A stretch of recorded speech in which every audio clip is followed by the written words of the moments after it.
میرا ایک دوست انعامی اسکیموں میں حصہ لیتا رہتا ہے۔ چھوٹے بڑے کئی انعام بذریعہ قرآن اندازی اس کے نکل چکے ہیں۔ وہ ہر چیز کے ریپر گھر میں محفوظ کر لیتا ہے، صابن، چائے کے ڈبے اور بسکٹ وغیرہ کے ریپر۔ اس طرح بے شمار اشیاء کے ریپر اس کے گھر میں ذخیرے کی صورت میں موجود رہتے ہیں۔ سگریٹ کے خالی پیکٹ بھی وہ جمع کرتا ہے، یہ بھی ایک چسکا ہے۔ مفت میں موٹر سائیکل، واشنگ مشین، دیگر چھوٹے بڑے انعامات وہ لے چکا ہے۔ چسکا یا عادت کوئی بھی ہو، آدمی کی گھٹی میں پڑ جائے تو مشکل سے جاتی ہے۔ انعام بھی تحفے کا درجہ رکھتا ہے۔ کباڑیوں کے پاس کباڑ کا جو ڈھیر لگا ہوتا ہے، اس ڈھیر میں بہت سے نایاب قیمتی ریپر پڑے رہتے ہیں۔ کباڑی ان ریپروں کو اہمیت نہیں دیتے۔ ایک تو یہ وجہ ہوتی ہے کہ وہ پڑھے لکھے بہت کم ہوتے ہیں، پھر ڈاک کے لفافے بھی اسکیم میں حصہ لینے کے لیے خریدنے پڑتے ہیں۔ نہ نکلے تو تمام بھیجے گئے لفافے ضائع ہو جاتے ہیں۔ تیسری اہم اور بڑی وجہ یہ ہوتی ہے کہ کباڑی ویسے بھی امیر ہوتے ہیں، ان کا لاکھوں کا کاروبار ہوتا ہے۔ تھال میں یا تھیلے میں نوٹوں کے بنڈل رکھ کے وہ اونے پونے کباڑ خریدتے ہیں، اور جب کباڑ کا ٹرک بھر کے بھیجتے ہیں تو لاکھوں روپے حاصل ہوتے ہیں۔ ایسی صورت میں انہیں کیا ضرورت ہے کہ وہ اسکیموں میں حصہ لیں؟ انہیں ویسے بھی سر کھجانے کی فرصت نہیں ہوتی۔ لاکھوں کا کاروبار اور ٹیکس سے مستثنی کاٹ کباڑ کے ڈھیر کو دیکھ کے گورنمنٹ آفیسر ان کی طرف متوجہ نہیں ہوتے۔ حالانکہ کاروباری نقطہ نظر اور کروڑوں کی آمدنی کو مد نظر رکھا جائے تو کباڑیوں پر ٹیکس لاگو ہوتا ہے۔ خیر، یہ تو حکومت کا کام ہے۔ بہر کیف ان کے میلے کچیلے لباس ان کی غربت کی عکاسی کرتے ہیں، اس لیے وہ ابھی تک ٹیکس سے بچے ہوئے ہیں۔ کباڑی صاف ستھرا لباس بھی پہنتے ہیں۔ بات کباڑ پر ختم ہوتی ہے کہ کاٹ کباڑ اور نوٹوں کے انبار کب ٹیکس کے لیے ان کی طرف توجہ دے گی ہماری سرکار۔ ایک روز موسم بڑا سہانا تھا، ٹھنڈی ٹھنڈی ہوا چل رہی تھی۔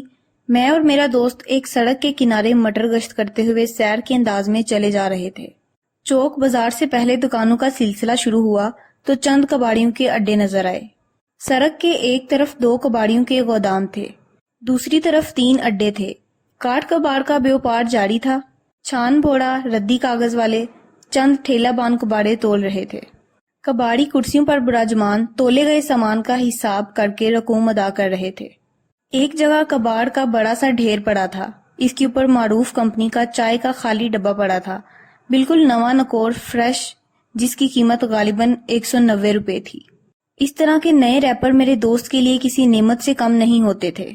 جب کوئی کمپنی بذریعہ قرآن اندازی انعامات کا اخبارات رسائل ٹی وی کے ذریعے اعلان کرتی تھی، میرا دوست فوراً گھر میں موجود ریپروں یا ڈبوں پر نام، پتہ، شناختی کارڈ نمبر، موبائل فون لکھ کے ڈراپ بکس میں ڈال دیتا تھا۔ بھیجتے تو کئی لوگ ہوں گے، لیکن ان میں میرے دوست کی انٹریز زیادہ ہوتی تھیں، اس لیے کوئی نہ کوئی انعام اس کے نام نکل آتا تھا۔ مفت کے جمع شدہ ریپر اس کے انعام یافتگان میں شامل ہونے کا سبب بن جاتے تھے۔ یوں وہ ریپروں یا ڈبوں کے حصول کے لیے دکانوں یا جرنل سٹوروں سے متعلقہ کمپنی کی اشیاء قیمتاً خریدنے سے بچ جاتا تھا، اور مفت کے جمع شدہ ریپروں سے انعام بھی ڈسٹریبیوٹرز یا کمپنی سے وصول کر لیتا تھا۔ انعام دینے والی کمپنیاں اس طرح کے ہیر پھیر سے واقف ہونے کے باوجود انعام یافتہ شخص کو لازمی انعام سے نوازتی ہیں، کیونکہ ان کی کمپنی کے ریپر پر یہ تو لکھا نہیں ہوتا کہ یہ سودا خرید کے ریپر بھیجا گیا ہے یا کچرے کے ڈھیر سے اٹھایا گیا ہے۔ جس طرح گورنمنٹ کا نوٹ کارآمد ہوتا ہے، وہ چاہے کسی کو سڑک پر پڑا ہوا ملے یا تنخواہ کی مدد میں ملے، ہر دکان پر وہ نوٹ چلتا ہے۔ اس طرح ہر کمپنی کا ریپر بھی مستند ہوتا ہے۔ آپ دکان سے مال خرید کے حالی ریپر بھیجیں یا کچرے کے ڈھیر سے اٹھائیں، ریپر کٹا پھٹا اور مشکوک میلا کچیلا نہ ہو تو آپ کی انٹری قابل قبول، ورنہ ساری محنت فضول۔ میرے دوست کی طرح ہزاروں لوگ مفت کے ریپر اور ساشے بھیج کے انعام لے لیتے تھے۔ عوام کی اس دیدہ دلیری اور ہیرا پھیری پر اب کئی کمپنیاں ہوشیار ہو گئی ہیں۔ اب یہاں تو نئے مال پر ستارے کا نشان بنا کے وہ یہ شرط رکھتے ہیں کہ سنہری ستارے والا ریپر فوری بھیجیں اور قرآن اندازی کے ذریعے لاکھوں کے انعام حاصل کریں، یا پھر ڈبے میں کوپن ڈالا جاتا ہے۔ ڈبہ کھول کے کوپن نکالیں اور نام، پتہ، شناختی کارڈ نمبر لکھ کے پے اور بکس نمبر پر بھیج دیں یا ڈسٹریبیوٹر کے پاس کوپن جمع کرائیں۔ اس سکیم سے میرے دوست جیسے مفت خوڑے پرانے بغیر نشان والے ریپر بھیجنے سے محروم رہتے ہیں۔ یوں کمپنی کی سیل بڑھ جاتی ہے اور میرے دوست جیسے مفت خوڑے بھی چال بازی کا مظاہرہ نہیں کر پاتے۔ اس طرح انعام ملتا ہے صحیح حقداروں اور خریداروں کو۔ چائے کمپنی کا خالی ڈبہ دیکھ کر میرے دوست کی ریپر جمع کرنے والی رگ پھڑکی، وہ کچرے کے ڈھیر کی طرف بڑھا اور اس کے اوپر سے خالی ڈبہ اٹھا لیا۔ کباڑی کی نگاہ ادھر ہوئی تو اس نے آواز دی، انکل یہ ڈبہ رکھ دیں۔ کباڑی کی یہ بات سن کے میرے دوست کی پیروں تلے سے زمین نکل گئی۔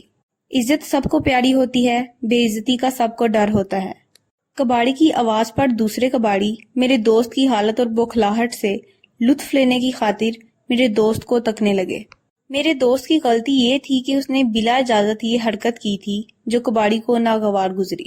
ڈبہ بھی معمولی تھا، کوئی قیمتی چیز نہ تھی، لیکن وہ کباڑی کا کباڑ تھا، اس کی ملکیت تھا۔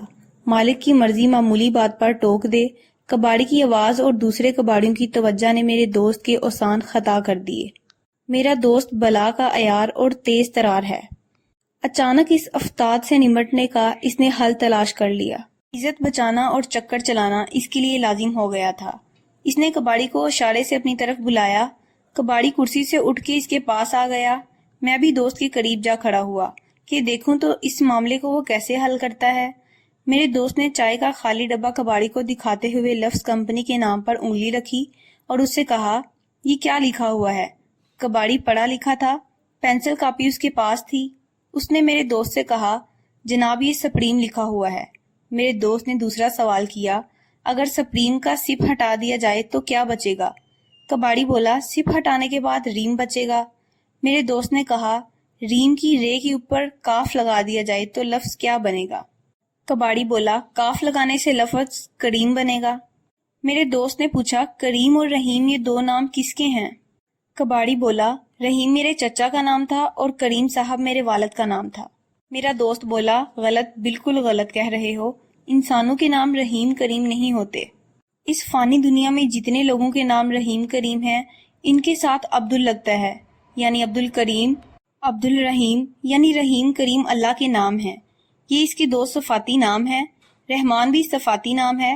جب والدین کسی بچے کا نام رحیم کریم رحمان رکھتے ہیں تو عبدل کا اضافہ کر دیتے ہیں۔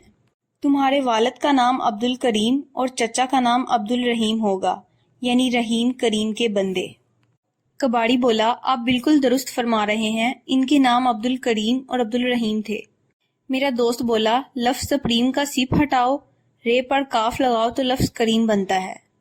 سپریم کے 3 لفظ ریم مقدس الفاظ ہیں، صرف کاف کی کمی ہے اور یہ مقدس حروف کباڑ پر پڑے ہیں۔ ایسے مقدس حروف کو کباڑ پر ڈال کے تم آرام سے کرسی پر بیٹھے ہوئے ہو، لفظوں کی بے ادبی کرنے کے تم مرتکب ہوئے ہو، اس لیے میں سمجھتا ہوں کہ تم مفت میں گناہ گار ہو رہے ہو۔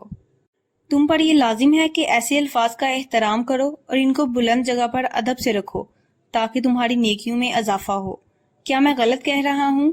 کباڑی نے ہاتھ کے انگوٹھے سے اپنی پیٹھ کھجائی اور بولا، آپ درست فرما رہے ہیں، یہ میری غلطی ہے، آپ یہ ڈبہ لے جائیں اور کسی اونچی جگہ رکھ دیں تاکہ مقدس الفاظ کی بے حرمتی نہ ہو۔ میں نے واقعی بہت بڑی غلطی کی ہے۔